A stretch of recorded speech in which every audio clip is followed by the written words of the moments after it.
I take care of him. He been taking care of him all this time, ain't he? Yeah. he? All right then. Been there, done that. I just really let go of mine 2 years ago. But I do appreciate you. I really do. Because I don't have nobody. You know what I'm saying?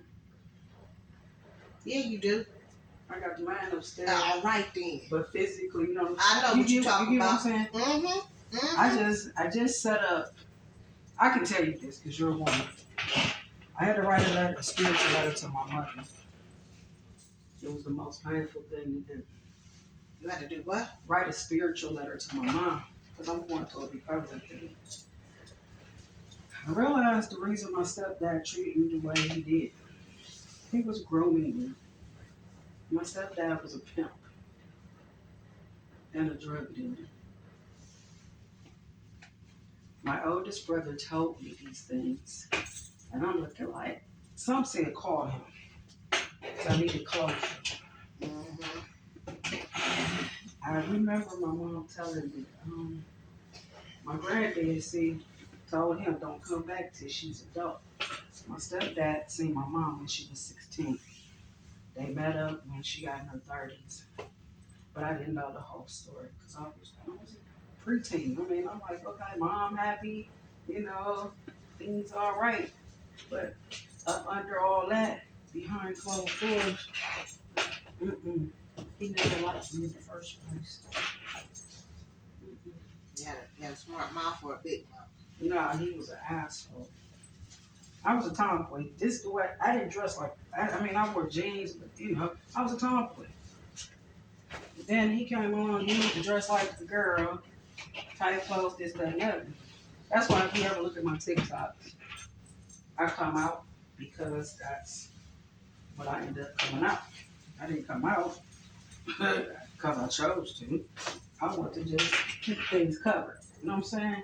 I was enjoying my teenage years. Then my mom came home one day and said, I'm pregnant with twins. I'm looking at her like, what we gonna do with, hold up. It's supposed to be just me and you. But when you came along, turned my world inside out. And I had to tell my kids, Father, I never loved you in the first place. I just had to get the fuck out the house. Right. So, in the midst of that, how did I get introduced? Just because my stepdad, come on, hang on the plug. The boys just said nothing. And I'm like, Mom, I want to be at home chilling in my room, listening to my music, trying to be a preteen. No. When I got through finding out everything, Robin, I sat on the edge of my bed. You talking about somebody once I hung up for my brother, I cried, and I said, God, you know what? This is why that man said to me. He said that before he passed. Will you forgive me? I couldn't understand why he said that. My mom and my little brother went to the store to get some chicken noodle soup, 11 can of beer, and some crackers. I get the phone ring, and I'm like, Big Richard, what? Will you forgive me? I played it back in my head. I'm like, forgive you for what? But I had blocked it out to the point where I wasn't thinking about this shit. You know? So I was like, okay. So I was talking to my coach. My coach said, look, this is what I need you to do. You sure you ready for this? I said, I ain't got no choice but to be ready. In order to heal, how I'm going to heal something if I'm going to just keep putting a Band-Aid on, keep covering and covering. I need to write some letters to my sisters and my mom. So I'm sitting here, Rob, let me tell you. When we went through the questions, because she has this thing, it's called Vow to Guide, about parenting and stuff. So we're in the first chapter. And she's like, before we go any further, I need you to write a letter to your mom. And I need you to ask her these questions and tell her how you feel. Robin, I just finished. Okay? And I said at the end of it, Mom, I forgive you. I love you. I know you did the best you could. And you know it took that much energy. Me sitting at the kitchen table, tears.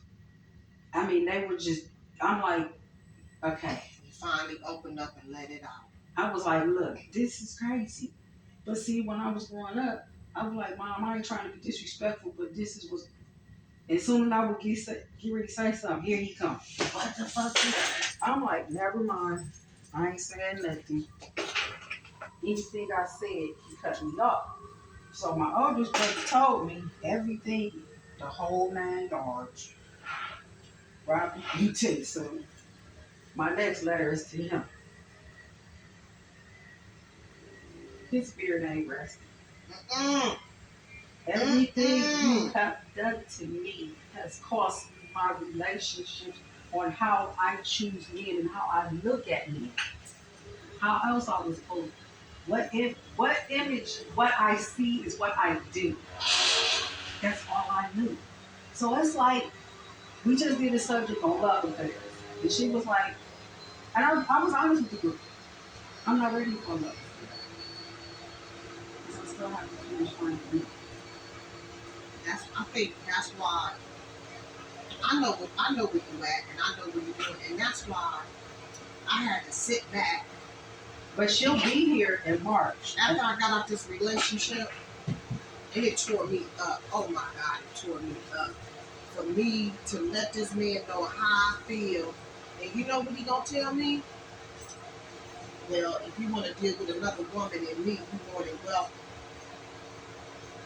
I said no, I can't live my life like that. So listen, if on top of that, my hair fall out. It didn't fall out. The lady over the process. Right. Now my hair it was just as long as it is now. Right.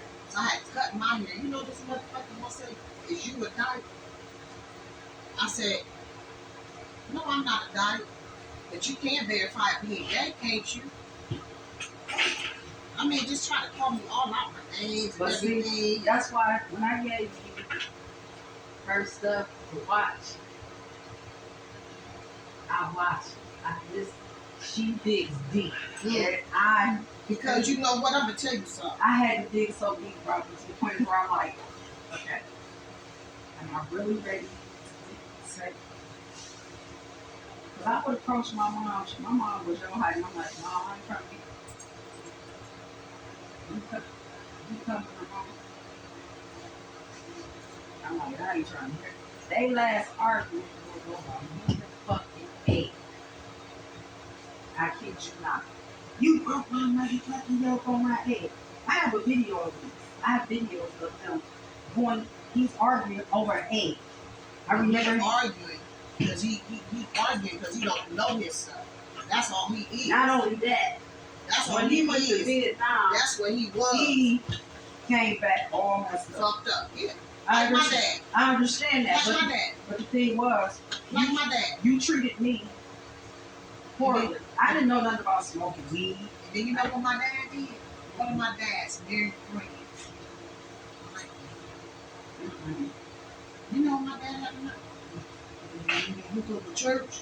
I said, yeah, man, don't you want me to have my own husband? You can have fun by you.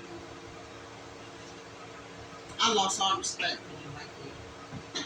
But see, this then when you had that little young girl my age and you put her all in front of me, I really lost respect for you. But that's what I'm saying. I had to dig deep to really figure out. I'm like, then okay. People couldn't understand why I ain't break down crying at his funeral. Girl, you know what I really wanted to do? Take that damn casket and throw his ass on the floor. I ain't like. And see, my stepdad, he came